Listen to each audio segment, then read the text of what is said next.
Assalamu alaikum wa rahmatullahi wa barakatuhu. Thank you for joining us for this conversation and webinar on organ transplant issues in Islam, global organ trafficking, and exploitation of the Uighur Muslims, inshallah. Before we get started, we would like to start with a recitation of the Quran. So we will cut to that right now. هو الذي خلقكم من تراب ثم من نطفة ثم من علقة ثم يخرجكم طفلا ثم لتبلغوا أشدكم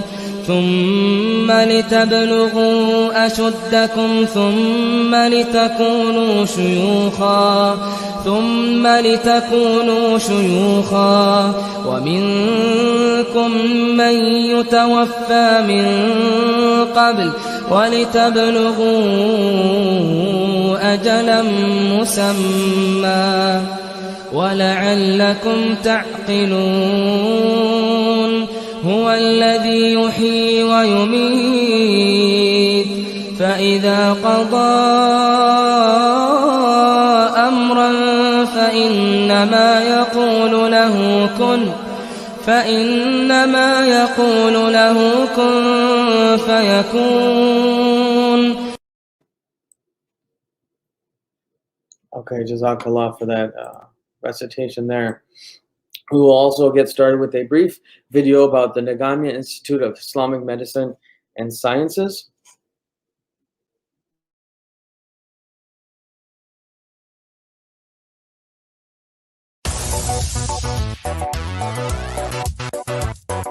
Nagamia Institute of Islamic Medicine and Sciences, formerly known as the International Institute of Islamic Medicine, aims to bring alive discoveries and inventions in medicine and other sciences.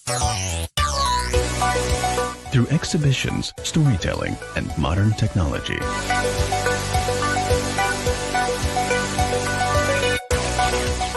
We are a network of academics, historians, scientists, and physicians with deep subject matter expertise. We are eager to share our knowledge to create experiences that produce a better understanding of the Islamic ethos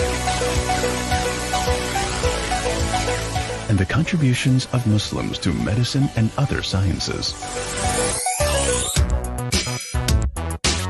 We invite you to join us to promote a scientific mindset and to inspire excellence in generations to come.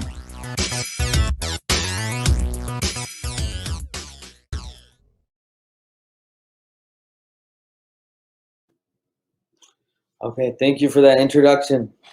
So we are bringing this to you on behalf of the NIMS, Nagamia Institute of Islamic Medical Sciences, and the Hayat Medical Relief Foundation. Very sadly, Dr. Nagamia passed away almost 1 week ago, and this topic and this Uighur situation, as well as transplant medicine, was discussed with him before we had announced that this was going to be a webinar, and he was very excited to bring this to the Muslim community and the broader community because this is about a human rights issue. So I really miss him today, and inshallah we keep him in our du'as. Dr. Tajuddin Ahmed will speak a little bit more about that today.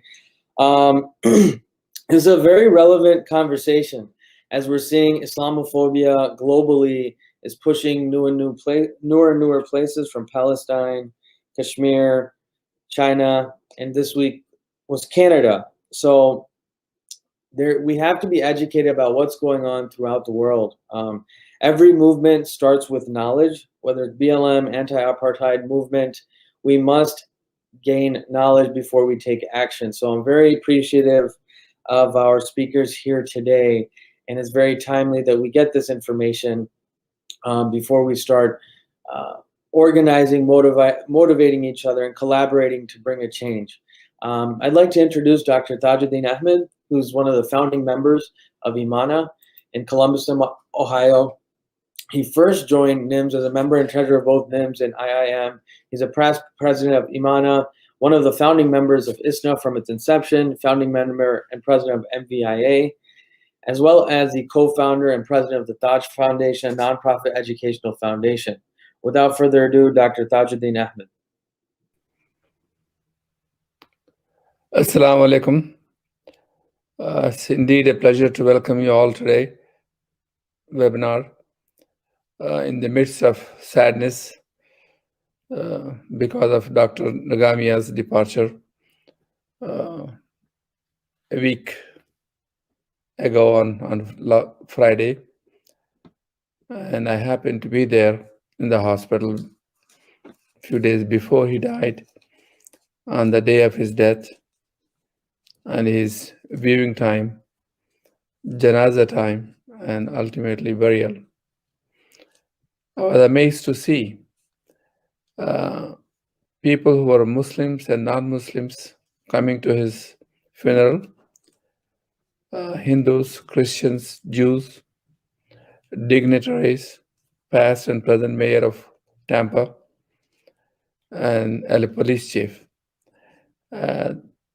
besides the entire medical fraternity from Tampa. The mosque was a huge mosque, was completely full of all the people who came to pay respect to him.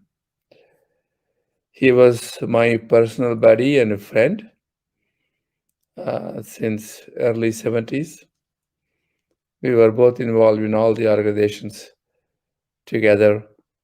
We used to be on the same page in terms of functioning with different organizations and contributing whatever we could do to the Muslim Ummah at large. I would say he was just not an individual. He was an institution by himself. Belonged to a very illustrious, educated family from India.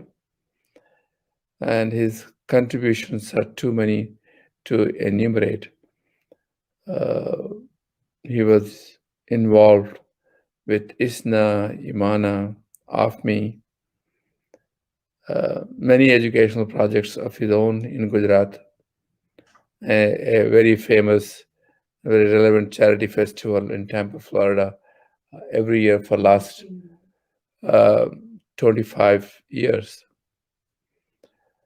In this sadness, I thank all the executives and NIMS to make sure that we carry his not only the name and the legacy and bring it to a very high level. This is up to the next generation to build on this physical facility that we have created in Rolling Meadows. Personally thankful to Alia, who has been a core member in the development of NIMS we have. So we will continue our webinars in future. Shahab already mentioned the topic today. Thank you very much. Thank you for your attention. Please enjoy the presentation.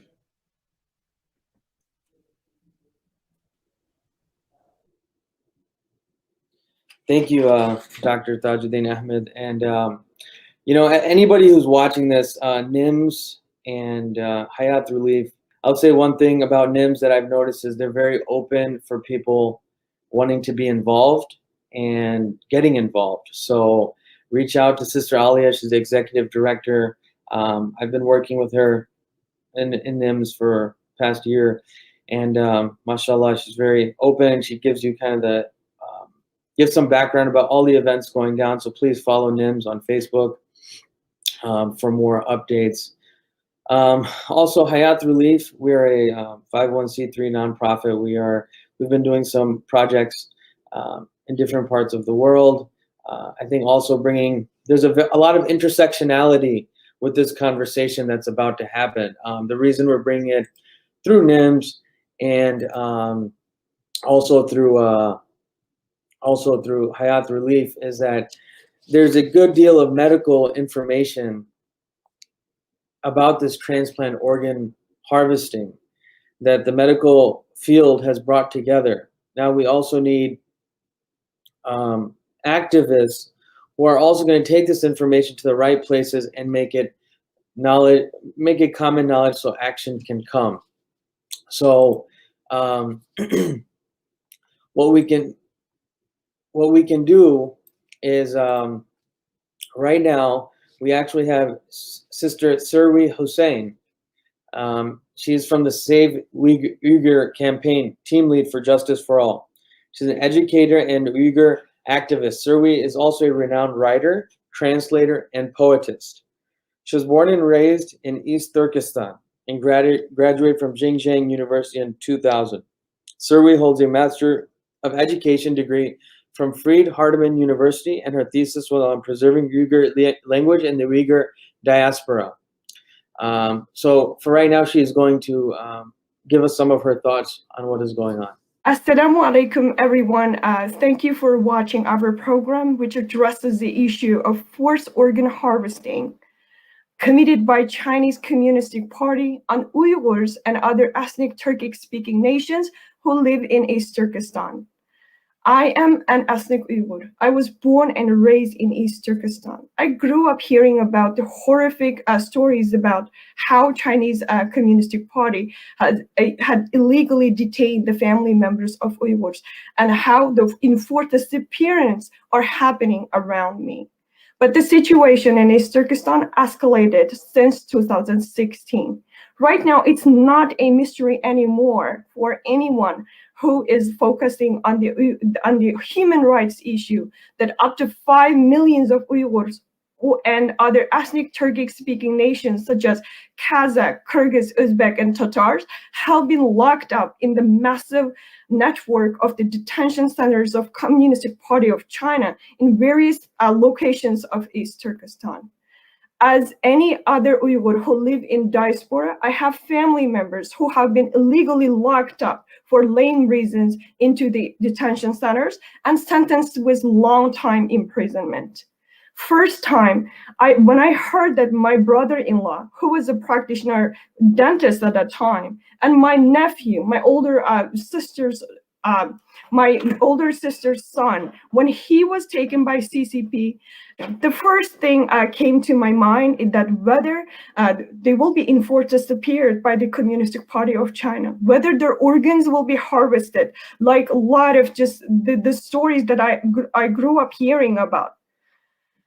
So, and also when 2019, after my long time of silence, when my family members were disappeared forcibly by Communist Party of China, when I collaborated with journalists and I made these enforced disappearance public, one of my friends called me and they said, Serwi, you did the right decision. Now, Chinese Communist Party, at least maybe they will not be in such a hurry to disappear your relatives, or maybe their organs won't be harvested by Communist Party of China, because right now they know that you are searching for your family members. So China has a long history of organ harvesting. Right now, a lot of data shows that even though in 2014, after with the global pressure of stop organ harvesting in China, China promised to the world in 2014 that they're going to stop the forced organ harvesting, and then their organ transfer operations will be done with the organs donated by the volunteers only. And then in 2015, they declared to the world that they are on track, and that they are using only the donor or organs in the organ transfer operations.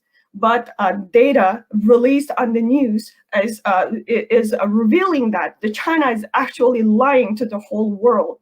1 or 2 hospitals in China right now, annually, they perform up to 6,000 liver transfer. And this is equal to liver transfer operations done in USA by the entire USA hospitals in a year. So when we do the comparison, the data is really scary.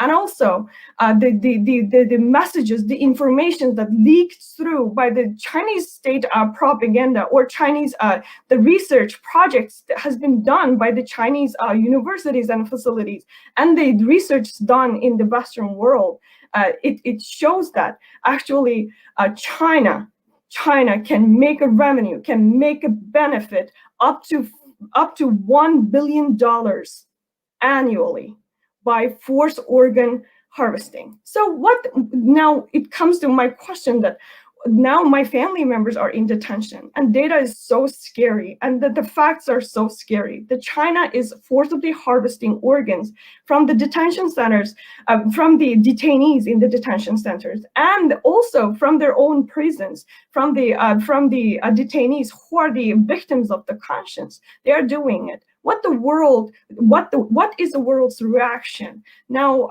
Now I would like to talk about like what has U.S. done to stop China to force organ harvesting.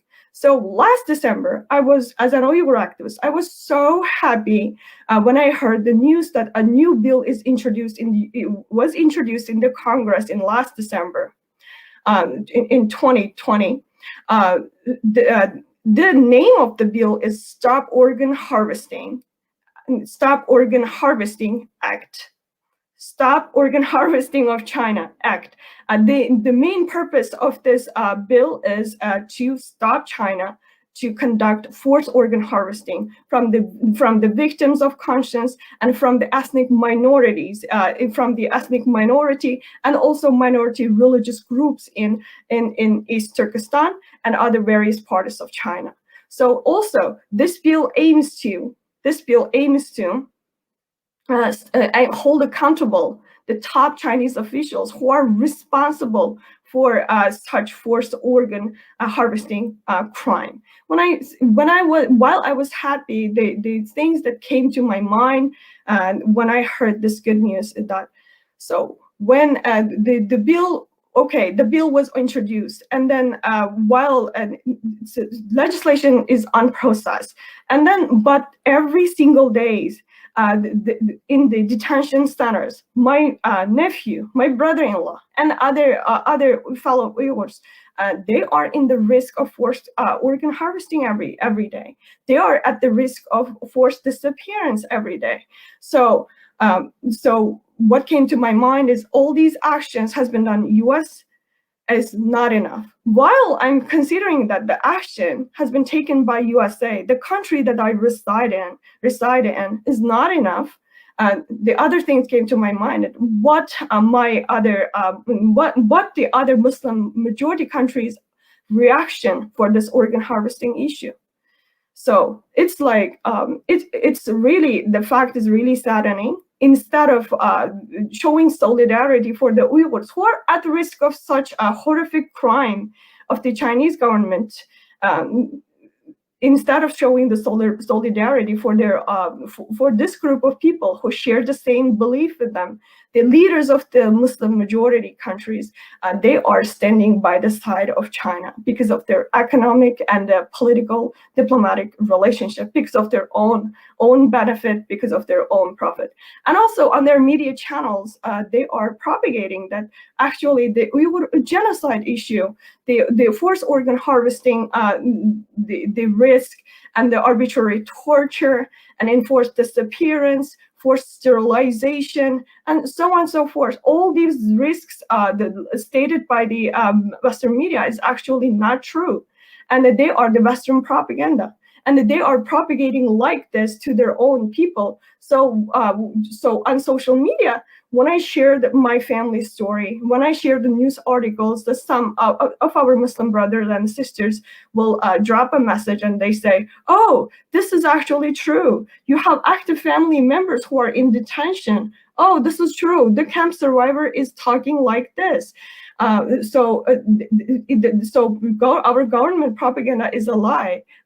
At that time, just when I see such kind of messages, like I just shake my head in disbelief. And our dear Muslim brothers and sisters, there are certain portion of people who are still in disbelief about this ongoing genocide. Right now, the U.S. State Department, I cannot pronounce, like Netherlands and Canada and another small country, and they have already declared that what China's treatment to Uyghurs is ongoing genocide. And in 2019, in China tribunal held in London, it was already declared that it's well beyond doubt that China is indeed persecuting Uyghurs and locking up Uyghurs in the detention centers. And also, they are forcibly harvesting organs of these detainees inside the concentration camps. So such declarations has taken place, and the genocide declaration has taken place. And several days ago, and we watched the Uyghur Tribunal, which was held in London, and we heard about the testimonies of the camp survivors. Every camp survivors, they unanimously said that inside these concentration camps, the Chinese doctors, they do periodically medical checkup. In some occasions, they even do forced organ scanning inside the camps. And then they periodically draw blood samples from the detainees. Every one of them said, for example, the Umar Bakali, who is residing in Netherlands, and who was a Kazakhstan citizen, but detained illegally, identified as an Uyghur in East Turkestan, and he provided his testimony, like every 3 months, they drew blood sample from him while he stayed in one of the detention centers in East Turkestan. And upon his admission, one big whole body checkup.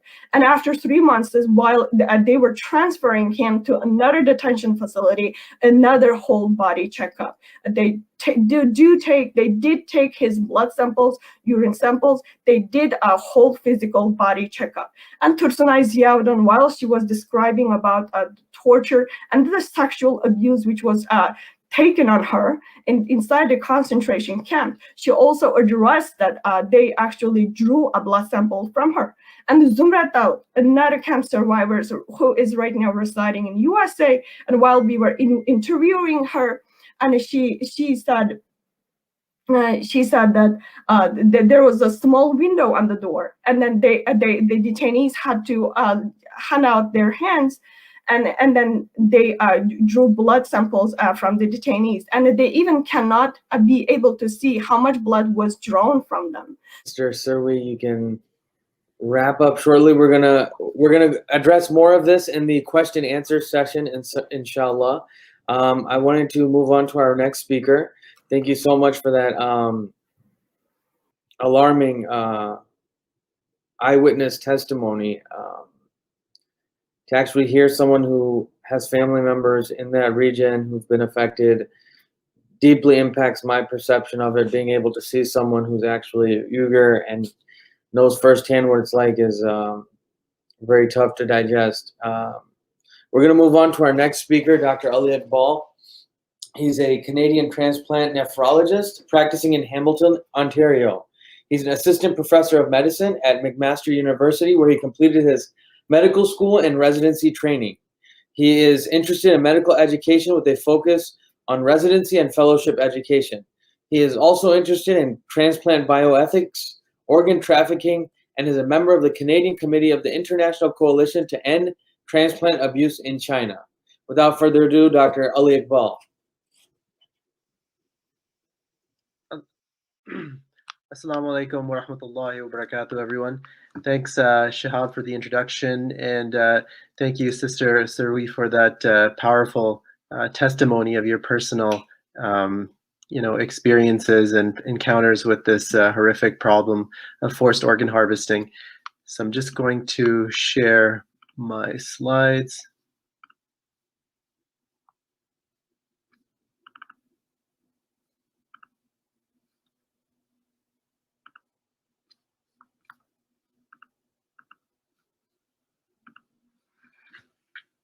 Okay, so I just want to thank NIMS for putting this event together, and hopefully it'll be a useful lecture.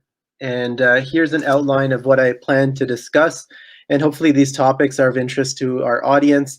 So I'll just start by giving a medical background on organ transplant. Then we'll get into the global organ trafficking industry, and then we'll focus on the medical ethical principles that pertain to organ transplantation. And then a topic that always stirs up a lot of discussion and questions is what's the Islamic perspective and the fiqh around organ transplantation. So I'll get into that. And then we'll conclude by speaking specifically about the issue of forced organ harvesting in China. So a bit of background on organ transplant, and obviously I'm biased here because I'm a transplant doctor, but I think organ transplant is really one of the greatest achievements in modern medicine. You know, it allows people with end-stage organ disease, liver disease, kidney disease to really continue to live and be productive members of society. And according to some Canadian data, there were about 3,000 organ transplants done in Canada, most of which were kidney transplants, followed by liver, lung, and heart transplants. According to the WHO, 91 countries perform organ transplants. Again, 66,000 were kidney transplants, followed by liver transplants, and then 6,000 heart transplants were performed every year. So I'm a nephrologist, so I'll speak specifically about kidney transplantation. So end-stage renal disease is very common, and it's increasing in its prevalence. And the most common causes of end-stage kidney disease are diabetes, hypertension, genetic syndromes like polycystic kidney disease, and certain autoimmune conditions. Once people get to the stage of end-stage renal disease, they really require some sort of kidney replacement therapy to live. And that could come either in the form of dialysis, which can take several forms in itself, or renal transplantation. And on the bottom, you can see some pictures of some patients on dialysis. The bottom left, this gentleman is receiving hemodialysis, where the blood is removed from the circulation and run through a hemodialysis machine, and excess fluid and toxins are removed from the circulation and returned into his bloodstream. And the most typical form of hemodialysis, people have to go to the hospital 3 to 4 times per week, usually for 3 to 4 hours per session, to receive these treatments. The gentleman in the middle is receiving peritoneal dialysis, where a tube is inserted into the patient's belly, into his peritoneum, and fluid is instilled in the belly and is exchanged with, excess toxins and fluids are removed through that fluid. And usually people undergo peritoneal dialysis every night, and this is a therapy that's done at home. And then finally, renal transplantation in the bottom right. This is where a kidney transplant, a kidney comes from a donor, either a deceased donor or a living donor, and it's transplanted onto the recipient's iliac artery and iliac vein. And essentially it's connected to the bladder, and then it replaces the function of the deceased kidneys. And one common question is, do we leave the diseased kidneys in there? And yes, we do. 99% of the time, the native kidneys remain in the recipient's body unless there's a reason to remove them, like renal cell carcinoma or some type of cancer or infection. So, dialysis is an option for people with end-stage renal disease, but it's really not a great option because it limits people's quality of life, their freedom, and more importantly, their life expectancy. So just to give you an idea on outcomes at 5 years, less than 50% of dialysis patients are still alive. The projected life expectancy for people on dialysis is about 5.8 years, compared to people who get a kidney transplant is about 17.2 years. So really, kidney transplant improves life expectancy, it improves quality of life, and also to add to that, it's less expensive for the healthcare system. In Canada, each dialysis patient cost the healthcare system about $65,000 per year, whereas kidney transplant patients are usually about $20,000 to $25,000 per year. So it's more economic for our healthcare system, and really it's better for patients. So there's different types of organ transplants. So in terms of the different organs that we do solid organ transplants for, there's heart transplant, lung transplant, kidney, liver, pancreas, or intestinal transplants. And then in terms of the different types of transplant, there's living donor and deceased donor. And living donor transplant usually comes from a friend or a family member, or sometimes what we call an altruistic donor, which is just someone that wants to do something nice for someone that needs an organ transplant and just donates to a random person. Unfortunately, living donors can also come through organ trafficking, where people are paid to donate their organs, and we'll get into that as well. And the organs that can be donated by a living donor are kidney transplants, liver transplants, and sometimes even partial lung transplants can come from a living donor. And then deceased donor transplant, there's two main types of deceased donor transplant. There's DCD, which is donation after circulatory death, and there's NDD, which is neurologic determination of death, or the other term for that is brain dead donor. And it's really important to understand the distinction between DCD and NDD. So NDD means that the donor, usually the donor is in an ICU setting, they have some sort of catastrophic injury or illness, and they're declared as brain dead. And there's two different ICU physicians that have declared this person as brain dead, and then they become a candidate for NDD donation as long as they or their family have consented for organ donation.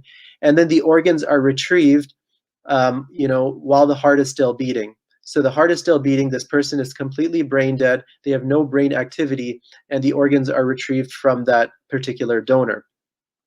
With DCD, what that means is that this person is not technically brain dead, but they have some sort of catastrophic illness or injury that they will not recover from.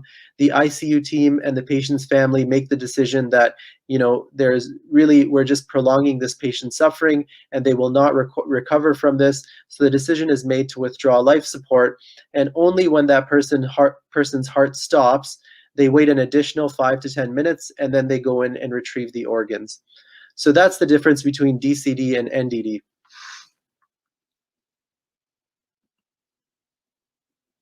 So let's talk a little bit about organ trafficking. So, the shortage of organs is really a universal problem. In Canada, about 1,800 renal transplants were performed in 2019, while there are 3,300 people on the waiting list, and there were 5,800 new dialysis patients. So really, the patients that are experiencing end-stage renal disease are outpacing the number of kidney transplants that we're performing each year. And the number of patients with ESRD is increasing.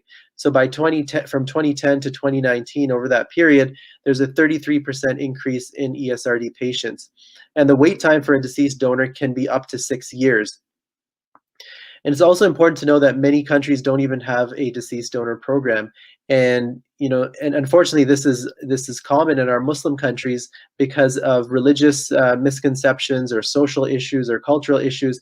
There's really no deceased donor program. So people are forced, if they don't have a family member that can donate to them, oftentimes they feel that they're forced to go to other countries to purchase organs.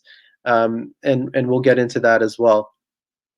So just to summarize, there's been a growing demand for organs because of an aging population, increase in these comorbidities like hypertension, diabetes, and also where more patients are becoming eligible for transplant because we are transplanting older people and more comorbid people. So there's an increased demand for transplant for all these reasons.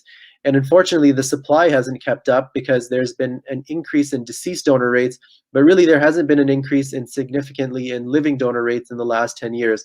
So this supply-demand mismatch is really what's fueling this organ transplant industry. And WHO estimates that about 10% of organ transplants occur through organ trafficking.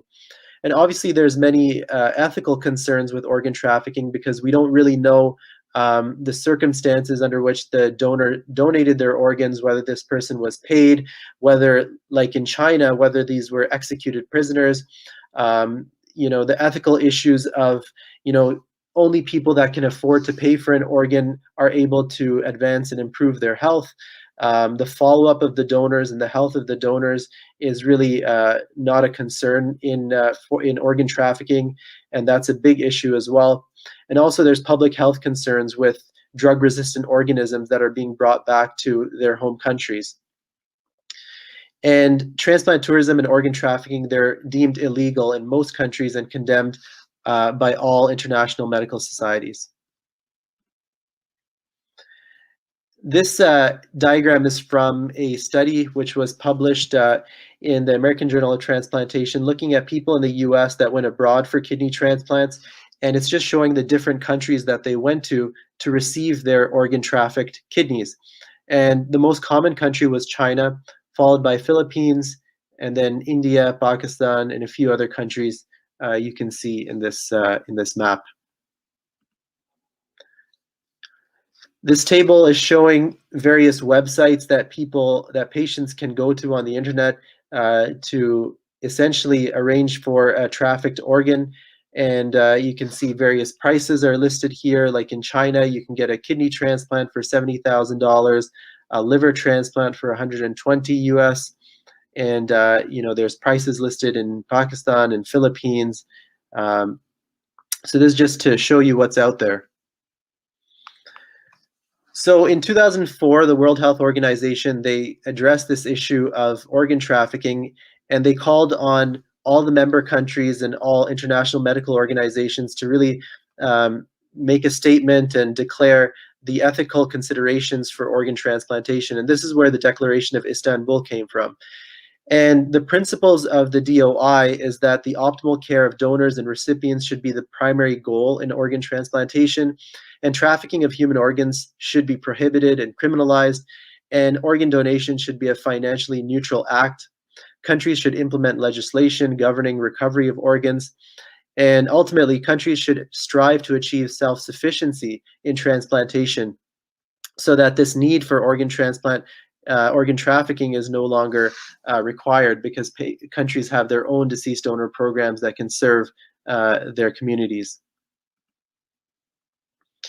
So I'll talk a little bit about the outcomes of people that quote unquote donate their kidneys into organ trafficking, and donate is in quotations because when you think about donating something, it's usually an altruistic act that's done out of goodwill.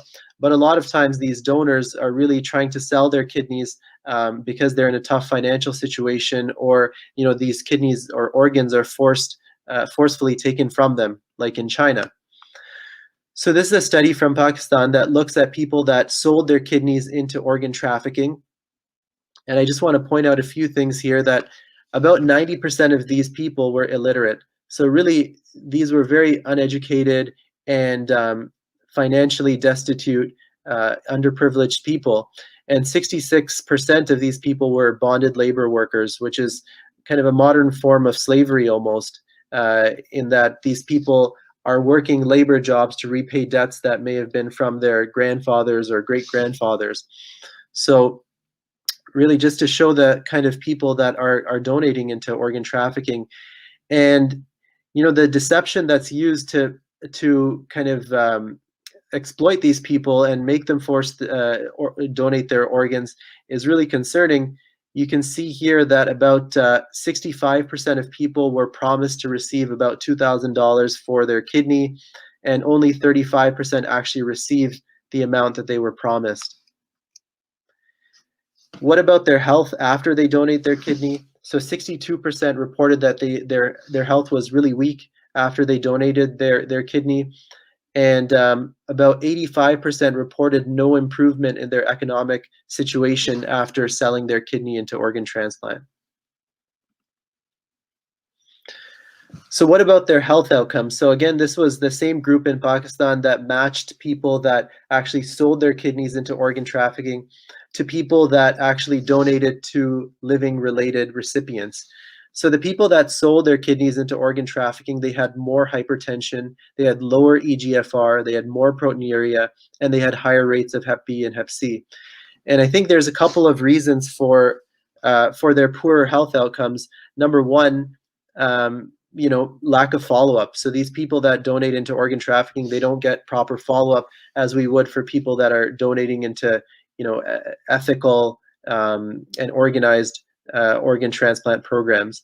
And secondly, the screening of these patients is not nearly as robust as people that are donating into organ transplant programs, because really this is financially motivated, so they don't really care about the health outcomes of the donors after they donate their kidneys. What about the recipient side of things? So this is a study published out of Toronto, which was looking at 20 people that received a kidney through organ trafficking. About 50%, so more than half of patients were medically unstable and had to be admitted to hospital on their first clinic visit. More than 1/3 had pyelonephritis. many of which from multi-drug resistant organisms. 14% had active TB, 20% had significant fungal infections. And then the hazard ratio for death-censored graft failure, so this is the chance that the kidney will fail, was 2.5 times higher at 3 years. And then the follow-up study in 2016 showed that even higher risk of death-censored graft failure at 3.7 at 8 years. So the next section, I just want to talk about organ transplantation in Islam, and just want to disclose that I'm not an imam, or I don't have any formal training in fiqh or anything like that.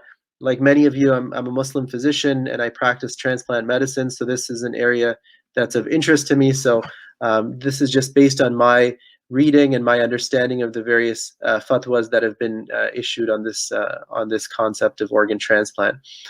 A bit of background of organ transplant in Muslim communities. So a study from Toronto showed that South Asian Muslim Canadians were 50% less likely to receive a living donor kidney transplant. These people were much less likely to register as deceased organ donors. And as we know, there's higher rates of diabetes, high blood pressure, heart disease, and kidney disease in our communities. And many Muslim countries, as I mentioned before, don't have a deceased donor program at all. And that caused a lot of people to look elsewhere to purchase kidneys through transplant tourism. And kind of one question to ask yourself is that, God forbid, if me or a family member needed an organ transplant, would we accept one? And if the answer to that question is yes, then we should ask, why would we not then donate to organ transplant as well? And there's a lot of misconceptions kind of floating around in the Muslim South Asian community about organ transplant, and it's kind of one of two extremes. One of them is that Islam completely prohibits organ transplant, that's completely haram, and we shouldn't even consider it. And that's one misconception. And I think the other misconception is on the other extreme, that Islam unequivocally endorses organ transplant and organ donation. And really the truth is somewhere in the middle. And most fiqh councils suggest that organ transplant is permissible in principle, provided that certain conditions are met. And in Surah number 5, one of the verses that's often used to justify or to support organ transplant is that whoever saves a life, it is as if they saved all of humanity. So this is the overriding principle that's used in a lot of these fiqh discussions of relating to organ transplant. And I've listed here a lot of the national and international fiqh councils and muftis that have supported organ transplant. And just to name a few, the Islamic Fiqh Academy of OIC, the Muslim World League, the Grand Mufti of Egypt, the Senior Scholars of Saudi Arabia, the Fatwa Council of Malaysia, Islamic Religious Council of Singapore, and a Mufti out of the UK as well, published a over 100-page fatwa on organ transplant as well. And many of these fatwas say that if done with good intention, organ donation may even be regarded as a rewarded act of sadaqah jariyah or charity. So what are the conditions of organ transplant in Islam? Number one, the donor isn't harmed by the organ donation, and vital organs are only donated after the patient has died. And the definition of death in Islam is something that is there is a difference of opinion here, and I'll get into that in the next slide, specifically when relating to brain death. The second condition is that the recipient requires the organ in order to live and perform an essential function. The donor's body, living or dead, is respected and treated with dignity. The donor gives organs freely, and there's no deception or financial transaction. And there's no donation of reproductive organs. And again, organs are not bought or sold. So one question that, as I mentioned, is very debated and comes up a lot in organ transplant discussions is brain death considered death in Islam? So it's a challenging question to answer, because in Islam we think of death as the soul leaving our physical body. So this is a metaphysical reality. And the question is, how does that really correspond to biological, observable, physical signs? So various fiqh councils and muftis have weighed in on this question. In 1982, the senior scholars of Saudi Arabia said that organs can be removed after irreversible circulatory death or neurological death has been confirmed. So they confirmed that neurological death or brain death meets criteria for death. The Islamic Fiqh Council of the OIC also concluded that neurological death is an acceptable form of death and organs can be retrieved after brain death. And more recently, the Fiqh Council of North America, they had the other opinion that, there's not enough information to conclude that brain death does meet the definition of death and does not allow for organ retrieval for patients that are brain dead. The Fiqh Council of North America says that life support has to be withdrawn and the heart has to stop before organ donation takes place. One thing that's pretty unanimous among the different fatwa that's come out in support of organ transplant is that there's a complete prohibition of buying and selling organs. And this is based on 3 Islamic concepts: trust, dignity, and blocking the means of evil. So the first kind of principle is that the human body is a trust that Allah subhanahu wa ta'ala bestows upon the human soul, and based on this, humans are not allowed to kill themselves, and by extension, they can't sell what's not their own. Human dignity applies that organs are not commodities that can be bought or sold, and organ trafficking is an objectionable reality, and we as Muslims should block the means of these crimes being committed.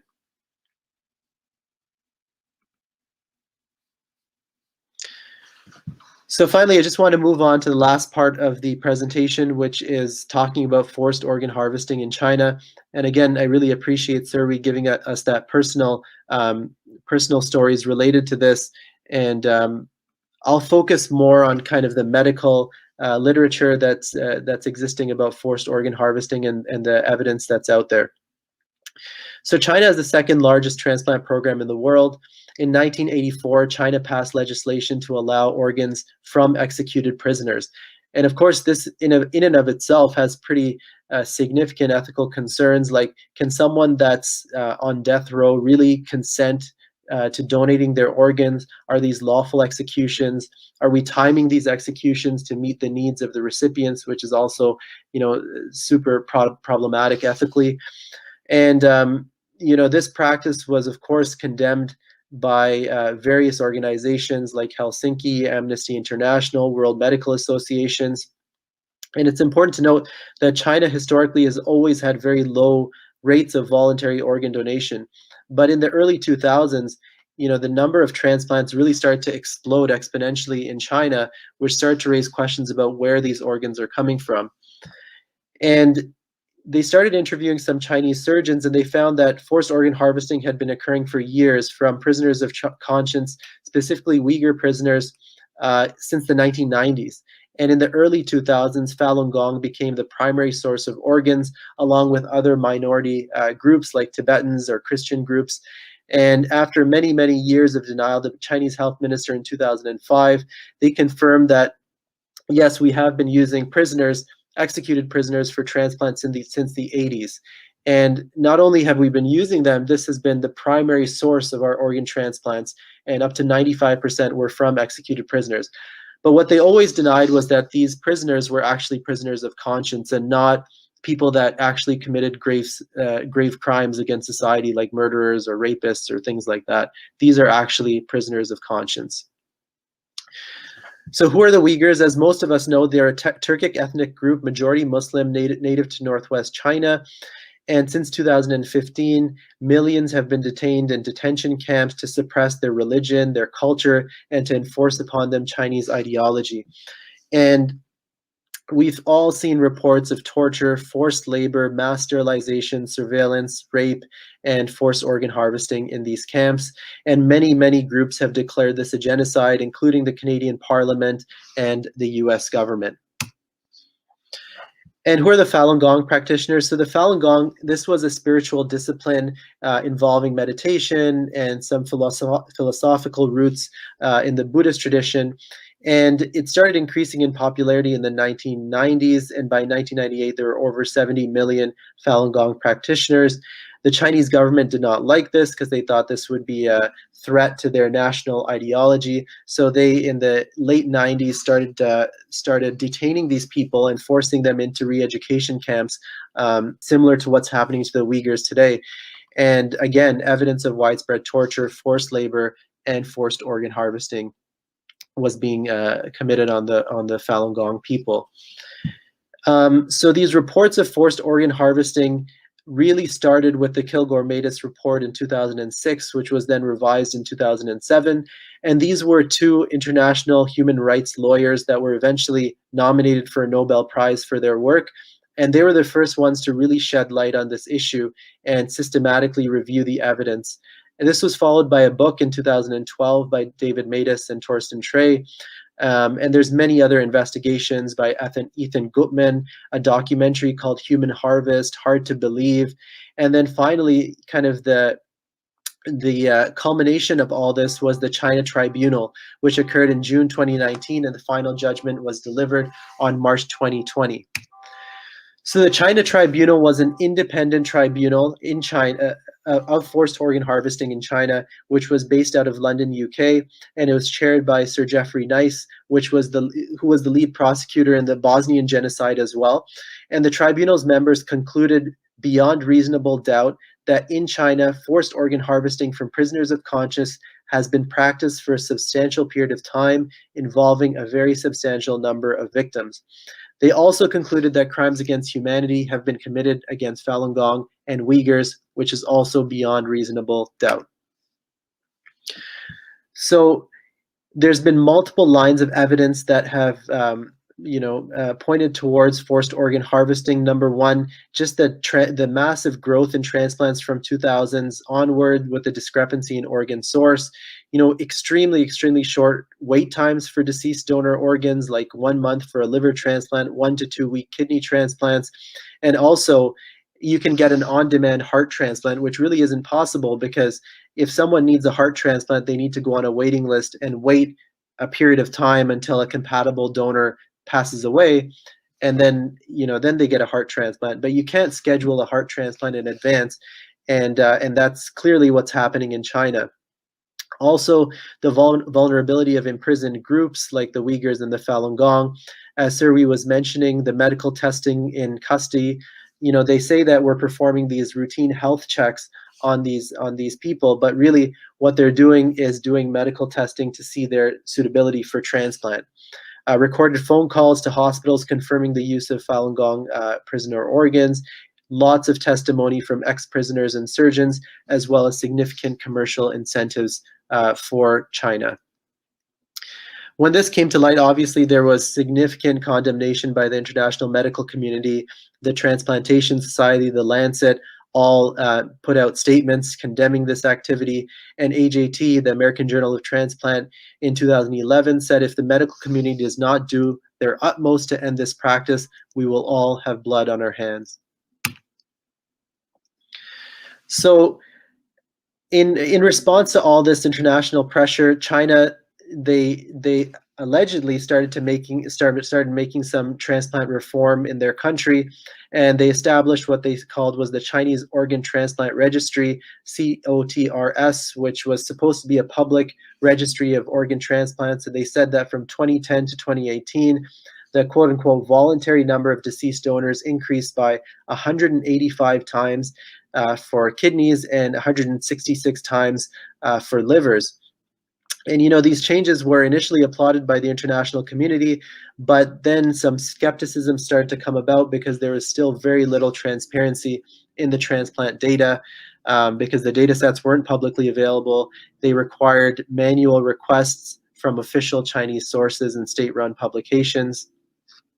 And this was a really groundbreaking paper that was published in BMC in 2019. And I won't go into too much detail, but it really examined the availability, transparency, integrity of the transplant data, and used mathematical modeling to see whether this data was actually reliable or not. And the conclusions from this paper was that there was contradictory, implausible, and anomalous data artifacts found in all the provincial data sets.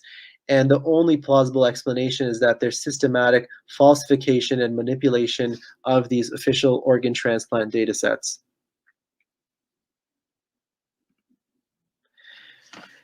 And the last paper I just want to present to you was published in 2020.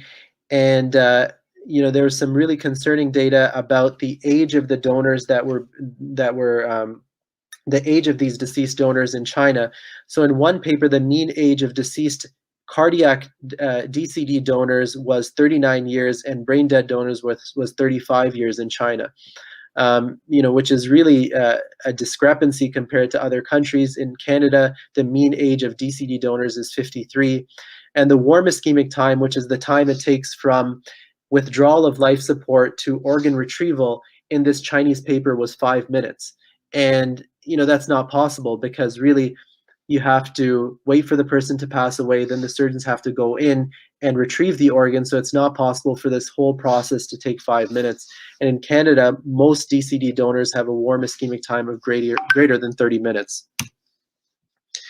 And the question is, how is this possible with the natural deaths? And the answer is simple. This is through forced organ harvesting.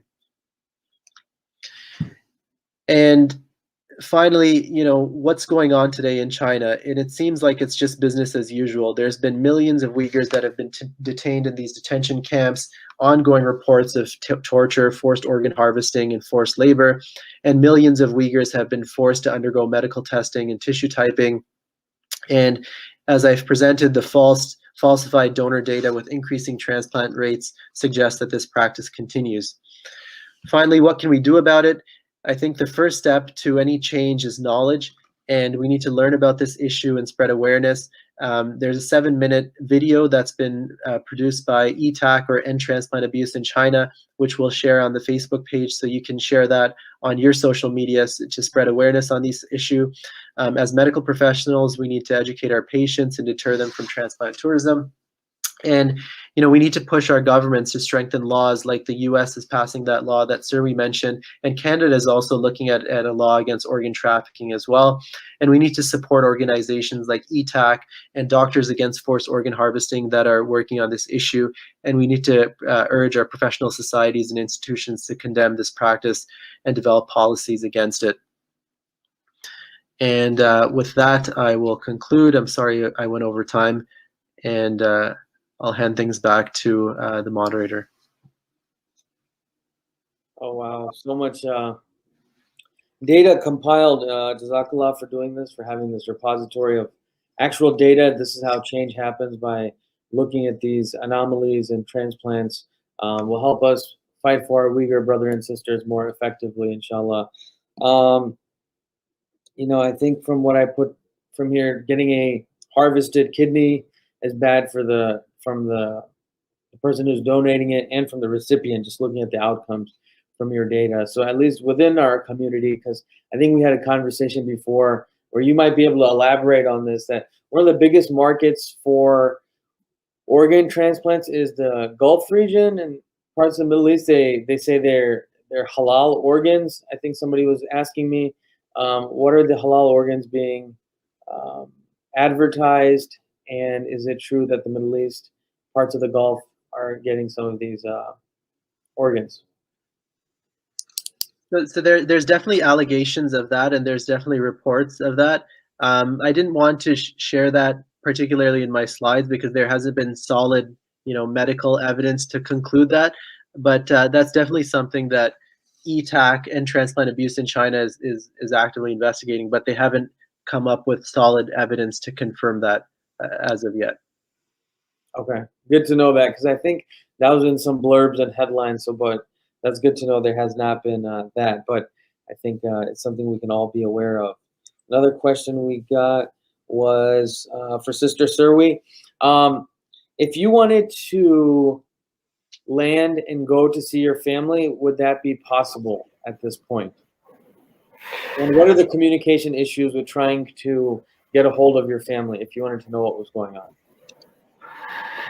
Yeah, I do miss my family members back home. It has been 10 years for me not to see them. And my communication was cut off in 2016. And then, you know, that even when my mom passed away, I learned the news so late.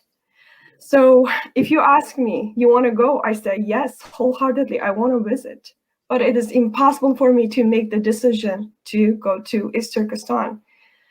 Because number one, maybe I'm listed as one of the like suspicious family member in abroad, and then Chinese embassy might not issue a visa for me. This is number one. And another is, like, we have heard from our friends who live in Houston that in early 2016 and 17, and they went to visit their family members, and because they don't go to protest, they're not outspoken about the Uyghur issue, and then I think they are the very safe candidates to visit their family members, despite the stories that a concentration camp was under progress and family members were detained. They went, one of our family friend actually who live in Houston, and then on Beijing airport, they were interrogated in an isolated office for a night, and requested forcibly to leave from Beijing at once to America. Okay. So I don't think it's, and also there are a lot of stories, similar stories, that another friend went to Aksu City to visit the elderly mom, but chased by the police for 3 days and spent in detention. And then after the U.S. embassy intervened this issue, and his passport, which was confiscated upon his arrival to Aksu City, and it was returned to him, but he was requested to leave from Aksu. This all happened in 2000, like very early period of the establishment of concentration camp in 2016. So I don't think I will make the decision to return to China with the thought that I will meet with the same situation, and at worst, and I will be forcibly disappear. Sure. Okay. Wow. Okay. I'm sorry. I'm just going to keep it moving. We're going to try to keep our answers short, just so we can get through as many of these questions as possible. Dr. Mahmoud Hai says, as a urologist, I was performing kidney transplant when I started practice and have signed up for donating my organs, which is registered on my driving license. Is it okay based on Islamic principles? So I'll put that out there. So I think there's different fiqh councils around the world that have weighed in on this issue, and I tried to summarize a few of them in my slides. And you know, the bottom line is I'm not an imam or an Islamic scholar, so I can't tell you whether or not you should or should not donate your organs. I think most fiqh councils around the world support organ transplantation, and most actually say that it's an act of charity if done for the right intention. But there are conditions, and that's something that I think we all need to read about and learn about. But I think living donor transplant is something that's much less controversial, and most Islamic scholars would support that. With deceased donor transplantation, DCD organs are definitely something that is less controversial than brain dead donors. But you know, bottom line is, you know, I'm registered as an organ donor. My opinion is that it is Islamically permissible and even encouraged based on the different fatwa that I've read. But again, I think everyone needs to do their own research. Okay. So you're registered as an organ donor. Okay. MashaAllah. How do prisoners of consciousness play into the narrative of national security in China? Does this apply globally, i.e. rising Islamophobia, minorities, etc.? That's a good question. I think just like any oppressive regime, they're going to have their propaganda machine against a specific population that they're trying to oppress. The same thing that we see with Israel trying to justify their crimes against the Palestinians by blaming Hamas and things like that. There's always going to be propaganda, and for the Uyghurs, from what I've read, they try to paint them as this separatist group that's dangerous to China's national ideology, and they try to collectively paint them a certain way to justify what they're doing, and they call these concentration camps re-education camps, or I don't know what other term that they use, but there's a lot of propaganda out there to justify what they're doing, and I'm sure Serwi can speak more about that. Yeah, I think you addressed the question really well. I don't have much to add to it. So they are labeling Uyghurs as terrorists after the 9/11. They already started their campaign of labeling us as Islamists, separatists, and terrorists. And according to the state propaganda that they release on their newspapers and media, and they view the Islam as a disease.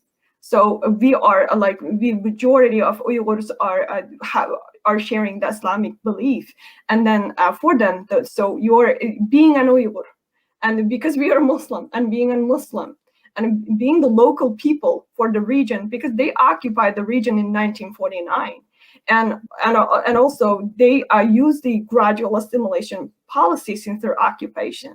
But right now, when it reached to 2016, they realized that their slow assimilation policy into the Han culture and the language eradication policy, they are not working very well. So in order to carry out their Belt and Road Initiative and stabilize the region altogether, so they would like to eradicate the Uyghurs entirely from the region. So anything that is preventing Uyghurs to disappear or be assimilated into big Han culture is viewed as a threat. For example, their Islamic belief and their Uyghur ethnic identity. That's why they are ending up being in the prison and concentration camps right now. Okay. We also have one more question. What is the waiting time for renal transplant in Canada? So when we talk about waiting time, we're talking about deceased donor transplant. So always the number one plan A is you get a living donor transplant from a friend or family member. When we talk about deceased donor waiting lists, it can be anywhere from 3 years for blood group A to anywhere to 6 years for blood group O. So it really depends on someone's blood group and their age and how long they've been on dialysis for. So, but it can be anywhere from 3 to 6 years. Okay. This is in a different direction. You did something, or if you want to answer this question, you did mention something about reproductive organs. Dr. Mahmoud Hai, what is your opinion about sperm donorship? So my understanding from an Islamic point of view, it's not permissible because the biologic lineage is something that is very important to be maintained in Islam. So if someone donates reproductive organs or sperm, then the fatherhood of the child that can come from that would not know who their father is. So that's against Islamic principles. So my understanding is that sperm donorship is not allowed. Okay. We are coming down the stretch here in our last couple questions. Sister Serwi, you work for Justice for All. If there's something we can do or you have a message to everyone that we should carry, what would it be? So, one thing, so I really would like to express my gratitude for your organization to work towards raising awareness about how China is harvesting organs from the Uyghurs in the detention facilities and how China is committing this crime. And really good job that you guys are doing. So, so if you want me to ask just what can we do for the Uyghurs in general and how can we help Justice for All for your present task, and I say continue the good work that you're doing and continue to make the Muslim majority countries and its people realize that China is committing a kind of crime which has been unprecedented in human history. And for example, right now, we know that just Palestine issues, that sisters and brothers and who died in Palestine with all those bombardments and the pain that they are going through, and then the whole world knows, and then the whole world, and then at least, and we are showing solidarity in here. But right now, like China is a denier of its own genocidal crime, and China is denying that they are harvesting organs and that they are doing sexual abuse and all kind of abuses in the detention centers.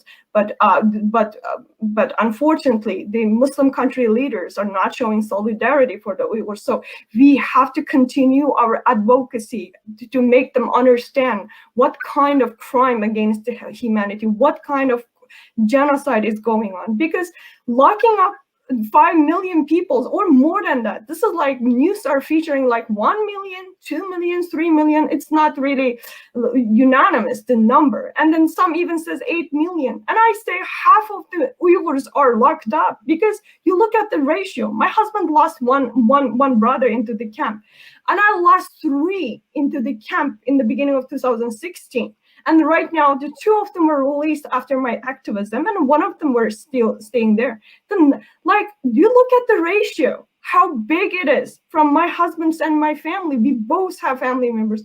And I know a friend who works for Radio Free Asia. Her father, her mother, who were elderly, are locked up, and also 2 brothers were there. So the number is big. So we have to do the work to make the Muslim brothers and sisters understand this is not a Western propaganda. It's an ongoing genocide. It's a crime against humanity. It's really horrific, and we have to show our solidarity. We have to stand on the side of the oppressed, so that when we are asked in hereafter by Allah, and we can answer, oh, I did my part. So my answer is you guys can collaborate with our organization Justice for All, with the all kind of congressional outreach that we have been doing in the Congress to raise awareness. And for example, right now there are 2 bills in progression related to Uyghur. One is forced prevention of forced Uyghur labor, and then this one. Another one is Uyghur human rights. I forgot the bill name. Uyghur human rights. I'm sorry. I know it so clearly. This Uyghur Human Rights Prevention Act, both of them have that keyword Prevention Act. And there are 2 bills. If this number 2 bill is legislated in the Congress, Uyghurs who are fleeing from the Chinese persecution in the entire world, they can get the right of getting the expedited P2 visa. It's really huge for the Uyghurs who are just in exile. So such works should be done in collaboration with your organization. And if you can participate in the congressional outreach, because you are reputable and then really authentic academia doctors you guys are, so it can help us tremendously to do such advocacy work, both in the Muslim brothers and sisters, and both in USA, to work with the congressmen and women to help the Uyghurs in general. Thank you. Dr. Ali, Iqbal, do you have any closing thoughts or things we should keep in mind if you just wanted us to get one point to take home to chew on? No, I want to also thank NIMS for putting this talk, this event together. I think it was really well organized and hopefully informative for everyone. And I think it just all starts with knowledge and just learning about this issue. And especially, as Serwi mentioned, as medical professionals, it's something that we, especially, forced organ harvesting is just one part of the bigger issue of genocide against the Uyghurs in China. There's the issue of forced labor, in these concentration camps. And as medical professionals, if we focus on the forced organ harvesting aspect of it, then that can be what we can focus on. And when I first kind of got involved in this issue, I was shocked that there weren't a lot of doctors or medical professionals that were involved in forced organ harvesting. It was mainly human rights lawyers and social workers and things like that. So I think if we just need to bring this to awareness to the medical community, and then hopefully from that knowledge we can take action. Absolutely. Jazakallah. I've started following Serwi Huseyin on Facebook. I don't know if she wants people to, but she has some good updates on there. I know Ali Iqbal through. I know Ali Iqbal. You can reach out to him if you have any issues with. You'd like to discuss transplant issues. You can easily reach him. We will put both of their contact information at the end of this. I wanted to end with this, with 2 points about the personal and the transplant thing. Number one, the spiritual ramifications from taking these organs from people who are alive. This is deep. I don't need a fatwa to know this is disgusting. If you're taking it from somebody who did not consent for their kidney to be transplanted and you're taking it from a fellow Muslim, this is obviously not something we should be a part of as Muslims, as people of conscience. So that's one thing. The second thing is my heart bleeds for the Uyghurs. Sa'ad bin Abi Waqqas went all the way to China, was one of the Sahabas of Rasul Sallallahu Alaihi Wasallam. So I would hope people share some of these links for this ETAC video, just as much as we're sharing for Palestine and Kashmir, whatever issue it is. We must raise our awareness. Our hands are tied in certain things, but we will be held accountable for our actions and our time and what we did with it. So this is an opportunity. You've heard our speakers talk today. Take action, spread the conversation, post it on Facebook, see what you can do, inshallah. And many people are smarter than us on this call who are listening. We need your thoughts and your mind and your ideas and how to bring change and how we can do our best. If not with our hands, at least with our clicks and our talks and our connections with our political representatives. That was my closing thought. I'm going to close with a quick dua. ربنا آتنا في الدنيا حسنة وفي الآخرة حسنة وقنا عذاب النار اللهم أنت السلام منك السلام تبارك يا ذو الجلال والإكرام إن الله وملائكته يصلون على النبي يا أيها الذين آمنوا صلوا عليه وسلموا تسليما